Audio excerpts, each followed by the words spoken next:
What do you want out of life, and where do you spend your time looking for it? These are two questions I want you to ask yourself and ponder as we talk about today's lesson. We are reading the book called Where's My Cheese? And it's by Dr. Spencer Johnson. Good morning. My name is Pia McAdams, and I am an author. I'm also an accounting professor and a certified life coach. I specialize in personal and small business finance and also fitness. I help people reach their goals. And we are doing Transform Your Life in 15 minutes. This is where we're doing 5-minute exercises, one each for the mind, the body, and also the soul.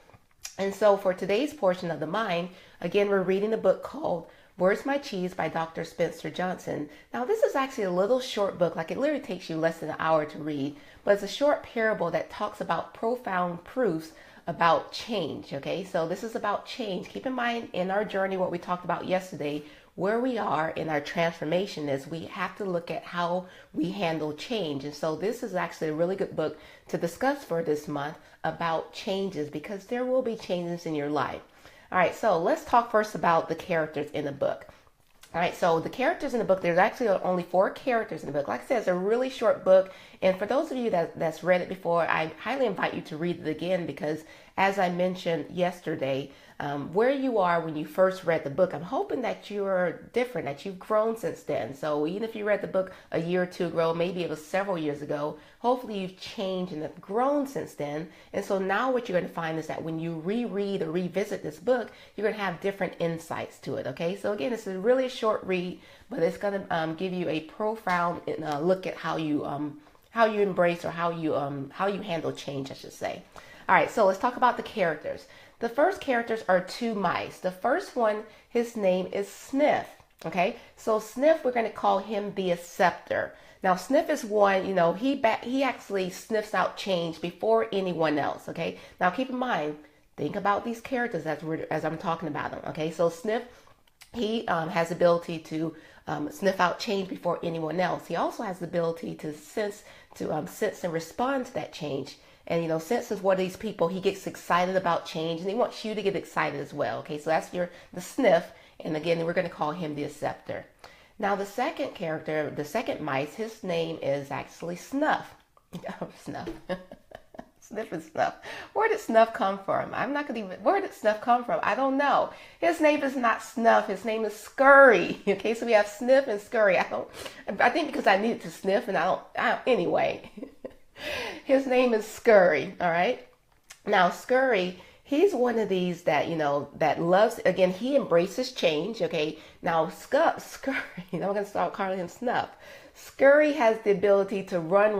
Like literally, he can run from early all the way to late. Okay. So keep in mind about Scurry.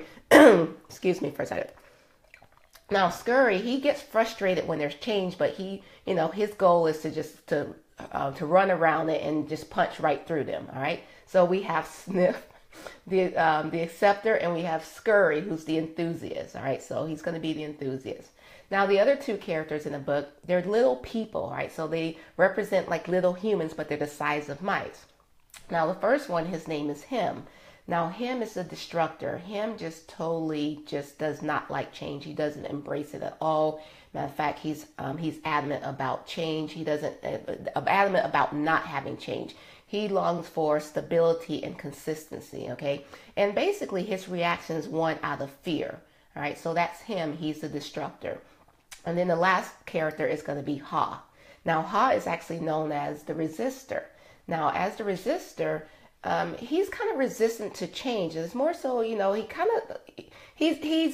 he makes noises and he challenges it, but he's open-minded enough to learn something new. All right, so let's go over those characters again. And we have, because I'm getting it all confused, right? We have Sniff and we have Scurry, which are the 2 little mice. And then we also have Him and we have Ha, which are the 2 little people. And each of these, as we go and discuss the story, we're going to find out how they affect change. So remember the questions that I asked you at the very beginning. What is it that you want? And then where is it that you're looking for? Where is it that you're looking for? Now, in the story, the cheese, because remember, the name of the book is called Who Moved My Cheese? The cheese represents what it is that you want.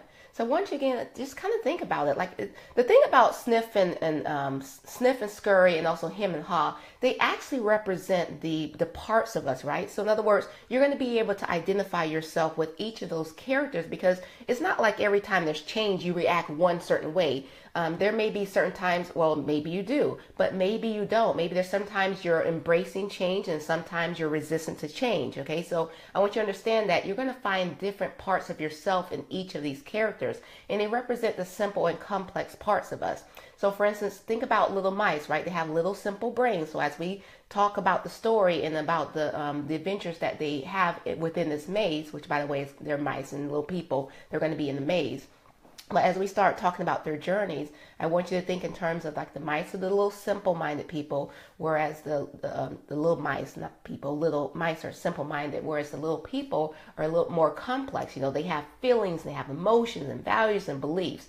All right, so those you're going to find out there's parts of each of them in all of us. All right, now the cheese represents what it is that you want. So think about it. What is it that you want in life? I mean, do you want a relationship? Do you want a good job? Do you want good health? Do you want money? Like, what is it that you want? And, is it going to be less stress and lots of success? What is it that you want in life? It seems to be a simple question. In other words, it's not hard. What is it that you want? But it's also a complex question as well, because do you actually think about what it is that you want? Like, I'm not talking about the surface. I'm talking about deep down, what is it that you really want? All right. So again, think about these as we're going throughout the story over the next few weeks as we talk about this Who Moved My Cheese. Now, the maze in the story, this is a representative of where it is that you're looking for it. Okay, so what is it that you want, the cheese, and then the maze is where is it that you're looking for it. So where do you spend your time? Is it in the organization that you work in or work for? Is it at the home or your community? Or do you spend your time watching TV or stalking, browsing Facebook? Where is it that you spend your time? All right, so these are the things that I want you to think about as we go throughout as we discuss this book, Who Moved My Cheese? All right, but for today, I want you to understand that this is like a little short parable that basically reveals profound truths. I think I said truths earlier, but profound truths about how we deal with change.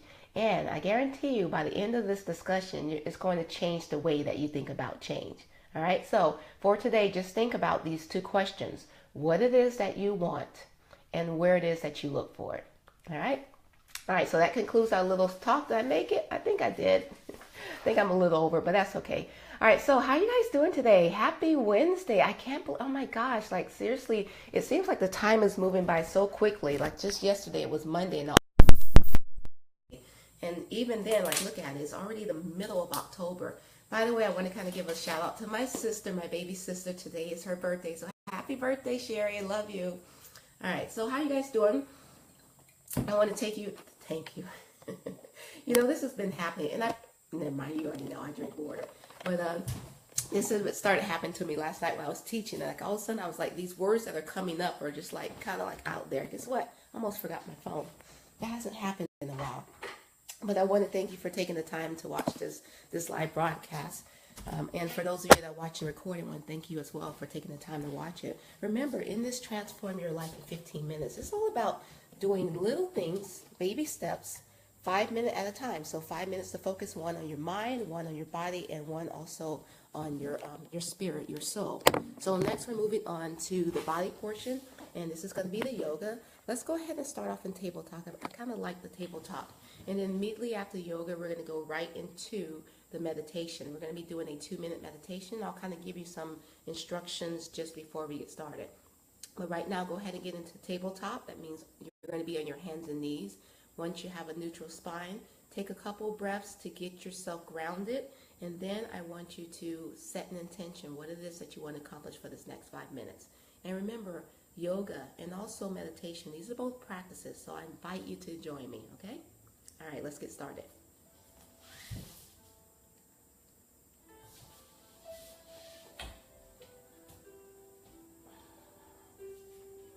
All right, so you're going to make sure that your palms are directly underneath your shoulders and your knees are directly underneath your hips. And again, you're going to have a nice neutral spine. You're going to take a few breaths to get yourself grounded. And for those of you that have already grounded yourself, go ahead and set your intention, what it is that you want to accomplish for this next few minutes. And just kind of move your hips side to side. Let's get into some movement here. And remember, when it comes to yoga, it's about a mind-body practice. So we're going internally to see what's going on inside of us. If you have any strains, any stress, any pains, any negativity that's floating around in your body, this is where I want you to get in touch with that. And we're going to use our breath to kind of clear out our system. So you're going to take nice deep breaths, inhaling through your nose. And then as you exhale, you're going to exhale out through your mouth.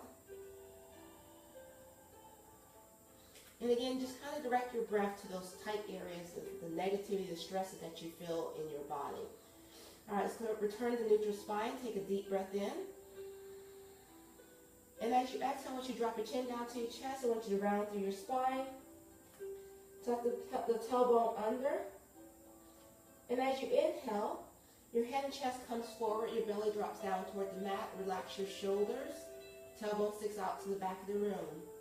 And as you exhale, round through the spine. This is a cat-cow motion. I love to do it first thing because it kind of warms up the core, warms up the spine, warms up all the areas in your body because we're utilizing our breaths.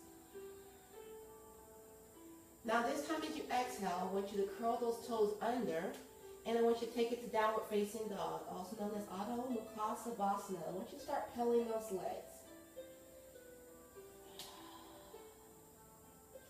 Now I want you to relax those shoulders, push them down away from your ears. Just remember your middle fingers are facing to the front, your thumbs are facing inward. Feel free to modify your stance if you need to by taking your feet into a wide-legged stance. You're pressing your chest toward your thighs and your knees. All right, let's go ahead and start to walk our feet in toward our palms. Keep your hands flat on the mat, so if you need to, go ahead and bend your knees so that your palms stay flat onto the mat. Now bring those feet together. Then I want you to slowly round it up, taking it one vertebrae at a time. Just making sure that your head is the last to rise, rotating your shoulders down and back. And let's come to Tadasana. This is mountain pose. So again, your feet are together or slightly hip distance apart. But pretend like there's roots from the bottom of your feet all the way down to middle earth. Your shoulders are drawn down and back, and again, there's a nice long extension from the top of your head, the crown of your head, all the way up toward the ceiling. You bring your shoulders, your chest is lifted, and you're drawing your shoulders down and back. You're standing nice and tall like a mountain. Tadasana. Now take a deep breath, and as you inhale, take the arms up overhead. And as you exhale, we're going to dive the body forward. As you inhale, we're going to look up halfway. You're going to flatten out the back. As you exhale, you're going to flatten out your palms. You're going to step back, right, left into the plank. And as you continue exhaling, release your knee, chest, chin. I'll do that one today. So release your knees, your chest, and your chin. Or you can go into the Chaturanga Dandasana. And as you inhale, you're going to bring your body forward to upward facing dog. Relax the shoulders. Take them down and away from your ears. And then as you exhale, you're going to curl those toes under and take it to downward facing dog. And start to pedal your legs. Now on your next breath, we're going to come up on the top of our toes. And as we exhale, we're going to roll down to the balls of your feet all the way down toward the heels. Try to get those heels down to the mat if you can. Let's do that again. As you inhale, come up on the top of your toes. But this time as we exhale, we're going to lean over toward the right. Draw that right knee, bring it in toward the left.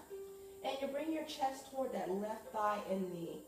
Just a nice gentle stretch. It's one of my favorite stretches as well to do in the morning. And remember, use your breath. Nice deep inhales and exhales. Exhale directed toward the stress and drains. Return back to the center and then roll all the way down through the balls of your feet all the way toward the heels. Press your chest toward your thighs and your knees. Let's do that again. Come up on the top of our toes. This time as we exhale, we're going to take the hips over toward the left. You're going to bend that left knee toward the right. And you're pressing your chest toward that right thigh and knee.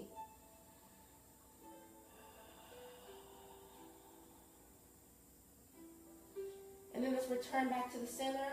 Roll down through the balls of your feet all the way down toward your heels. All right, now as you inhale, I want you to bring the knees down toward the mat. And as you exhale, extend the legs all the way back. Let's do that again. Bend the knees down and extend. One more time. Draw the knees down toward the mat and then extend the legs. All right, slowly walk your feet in toward your palms. Again, keep your palms flat. This time as you inhale, take it all the way up. And as you exhale, dive the body forward. Take your time and use your breath. Inhale, look up halfway. Flatten out the palms. This time you're going to step back, left, right, to the plank. Release your knee, chest, chin, or Chaturanga Dandasana. And as you inhale, bring the body to upward facing dog. And then curl those toes under. And exhale, downward facing dog.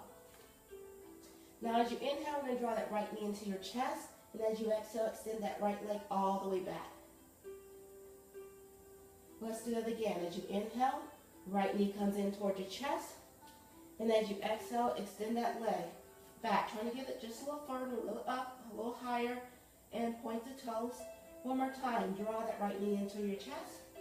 And as you exhale, extend it all the way back. This time we're going to bend that right knee and just kind of open up the hips. Remember, use your breath. Nice, deep, use your breaths. On the exhale, direct it toward the tight areas in your body. Now let's go ahead and bring that right knee and place it just below your belly. Turn that right leg out toward the left. Place the knee down, and then I want you to take it all the way back. Now for some of you, you may want to stay here, or you can come down to your forearms and take your forehead down toward the mat, the crown of the head facing forward. We're going to the pigeon. Now for some of you, this may be a little challenging. It's one of those poses that open up your hip flexors, so you want to try to keep your hips squared. All right, so the tendency is going to be to move to one side or the other, but try to keep your hips squared and just breathe your way through it. So on the inhale, just kind of hold your position, and as you exhale, relax and surrender into the pose.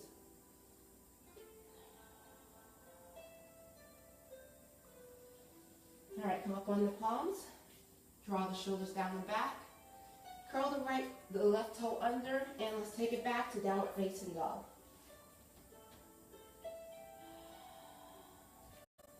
Now go ahead and walk your feet in. Inhale, take it all the way up. Exhale, dive the body forward. And look up halfway. Flatten out the palms. This time it's right, left into the plank. Again, knee, chest, chin, Chaturanga Dandasana. Inhale, relax those shoulders, curl those toes under, and exhale. Now as you inhale, this time the left knee comes into your chest, and extend that left leg all the way back. Again.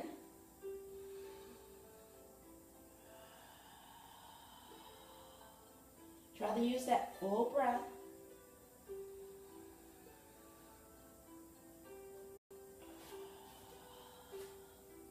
This time, bend the knee, open up the hip. Lift the kneecap on that right leg. That will engage the quadricep. Give a little deeper stretch on the hamstring. Now go ahead and bring that knee forward. Place it just below your belly. Turn it out toward the opposite side and slide back. Again, for some of you, you may need to stay here or take it down on the exhale. Now remember to keep your hips squared. Again, the tendency is going to be to kind of lean over toward the right, but you want to make sure that your hips stay square. And as you inhale, again, just kind of hold your position. As you exhale, just release and surrender into those hip flexors. Relaxing the shoulders, relaxing the torso. Remember, the crown of your head is facing forward.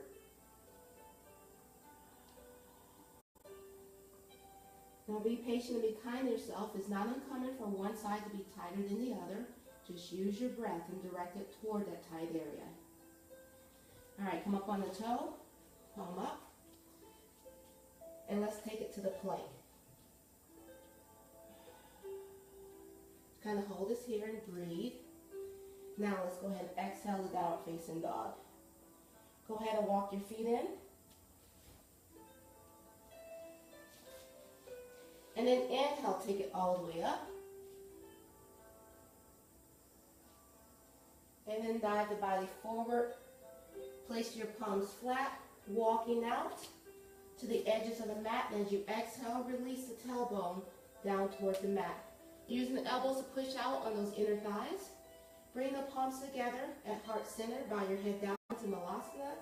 And go ahead and give gratitude.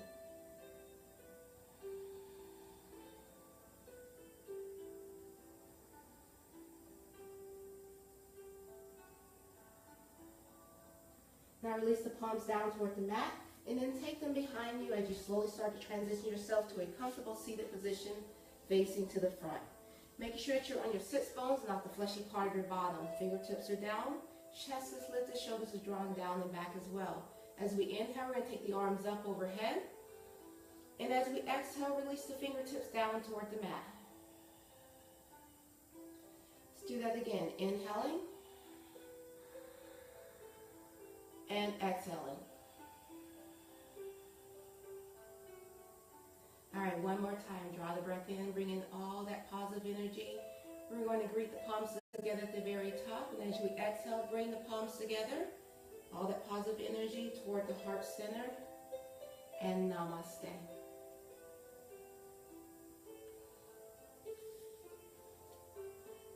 I want to thank you for practicing the yoga with me. And this brings us to our meditation. Now for this meditation, it's just going to be a 2-minute exercise. So again, I invite you to join me. And keep in mind with meditation, I want you to be patient with yourself. And I want you to understand that your goal is not to clear your mind. There's no time that you're going to clear your mind except for when you're dead. But your goal is to focus on your breath. So what we're going to be doing is I'm going to set a timer for 2 minutes. We're going to take 3 deep breaths. Get yourself centered and aligned. Okay? Set your intentions. And then what you're going to do is just going to breathe normally for 2 minutes. But you're going to count your breath. Specifically, you're going to count the exhale. So every time you breathe on the exhale, you're going to count starting with the number 1. Now, during the counting, at any time there's any distractions, whether it's outside or internally with the thoughts, I want you first to acknowledge the distraction. And then I want you to begin back or focus your breath and focus back onto your breath and start your count all over. So let's say you get up to number 3 and all of a sudden you think, oh, I got to do this today. Then that's fine. Acknowledge what it is that you have to do. And then go back to your counting, but you start all over at 1.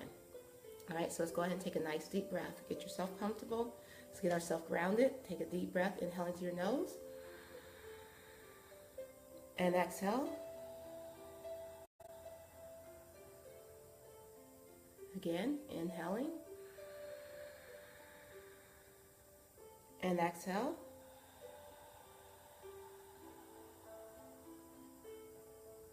One more time, deep breath, inhaling. This time as you exhale, go ahead and close your eyes.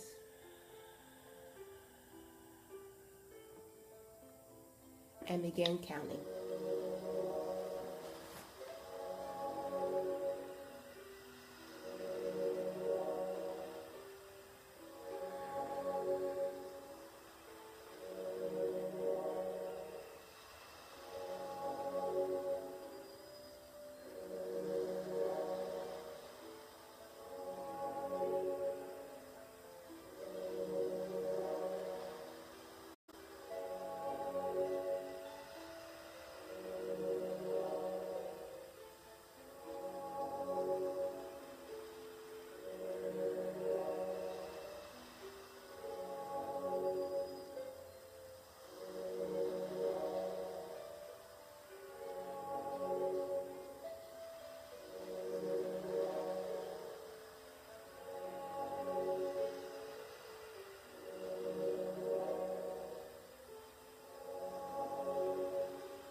right, go ahead and stop your count. As you release, relax, return, refreshed, and calm.